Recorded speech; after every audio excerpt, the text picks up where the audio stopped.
come back and look at what's been done by creating and having the two existing managers take on more of a load. In essence, that has prevented me or has allowed me not to go out and look for those additional managers, because normally we would have a manager over long-range planning. We would also have a manager over code enforcement. That's not happening. So again, that was part of the restructuring of the department when I first came on board. And then that's in addition to the 4 positions that were funded in the budget but not filled? That's taken into consideration, those positions that were there. Right. So this is over and above that. Yes. And then are the vacancies and the loss in revenue roughly in line with each other? Yes and no. I'm asking as far as workload, do we, and I think it was kind of asked earlier, do we perhaps have more planners than we have business for at the current time? Not necessarily, because as I mentioned before, I have 2 positions. I have 1 planner that's out on a disability where I've got planners that are picking up their workload. Plus, because of the amount of responsibility that's been placed on the department, you do have the added workload that's been given to the department. Plus, we are in that crunch time to try to get these planning documents done.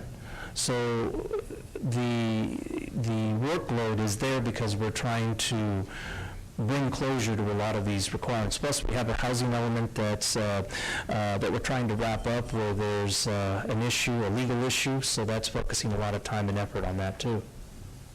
Thank you. I guess no other questions. Thank you, Nash. Thank you.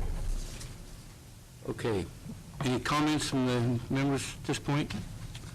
Okay, we're going to move on to the next one, our sheriff and jail budget. Our sheriff is here. Sheriff, your jail and budget combination budget overrun is $824,000 in the sheriff's unit and $275,000 in the jail unit. So it makes a total of a little over $1.1 million in the red projected for the end of this fiscal year. Have you got a plan for us to close some of that? Well, I bought a lottery ticket.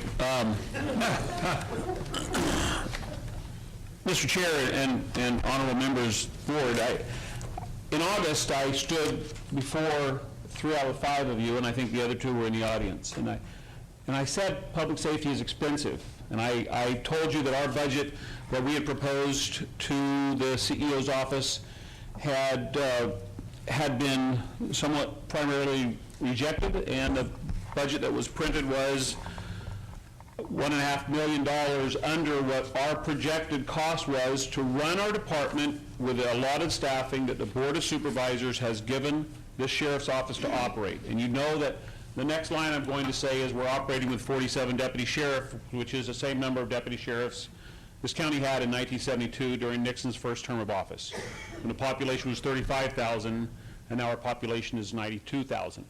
So we're running with the same number of deputies. We have extra responsibilities, such as when the voters of this county passed Measure B last year, no one thought about saying, well, it's going to be an extra burden on the sheriff's office, or it's going to be an extra burden on the district attorney's office, or it's going to be an extra burden on the jail. They said, well, we want to control the marijuana situation in our county. And so now we're in a situation where we're trying to abide by the voters' wishes. We're trying to abide by the constitutional requirements of the state, which require us to maintain a safe and humane jail. Nothing in the Constitution says we have to run patrol cars out there. It just merely says we have to investigate felonies. But the Board of Supervisors and this county has made the correct decision to make sure we do have deputy sheriffs out there, to make sure that we're maintaining public safety as best we possibly can with the staffing we have. So I can't stand in front of you and say we can make up the $1.2 million, Mr. Chair. If that's your question, the answer is no, I can't. I can stand in front of you and tell you that we're doing everything we possibly can to reduce our cost that is being experienced. And this is a huge cost. Public safety is expensive. I'm very appreciative of the Deputy Sheriff's Association for working very closely with the CEO's office and Human Resources of taking some cutbacks in their salary. When you run a 24-hour operation, you can't just say, take a day off. And I'll give you an example of that. With our jail facility, we've realized that for every $20,000 we would save with mandatory time off would cost us $28,600 to cover with overtime to make sure we have adequate staffing. So we're not going to reduce the MTOs in the jail or on patrol when we are already at absolute minimum staffing. But I want to talk about McLEMA for a minute. The Mendocino County Law Enforcement Administrators Association. Of course, I would love to stand in front of you and say that a compromise has been worked out with the county, but let me tell you about what the management of the Sheriff's Office is doing. Of course, we've taken the animal control.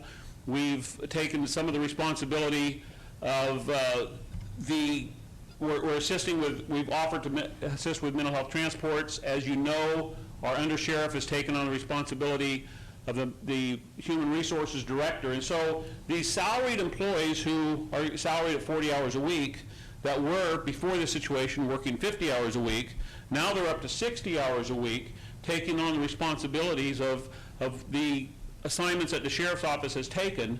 And I can't stand in front of you and say that I'm going to force them to take a cut in salary, because what the staff has done is they've assumed additional responsibilities which are reducing the cost to the county.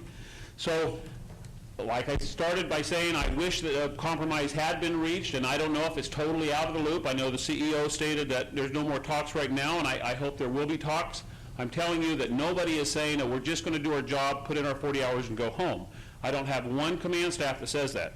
They say, we're happy to help with animal control, we're happy to improve the public safety aspect of the Sheriff's Office and public safety throughout the county as a whole. People are taking on additional responsibilities. So I want you to look at the other side of the coin of that too. The Sheriff's Office is in a situation where our patrol function, 10 of our employees are probationary deputy sheriff beginning employees. We have 6 probationary employees in the central sector, which is Ukiah.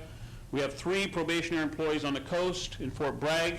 We have 1 probationary employee in Willits, and that doesn't include the 2 applicants that were very close to hiring for Covelo.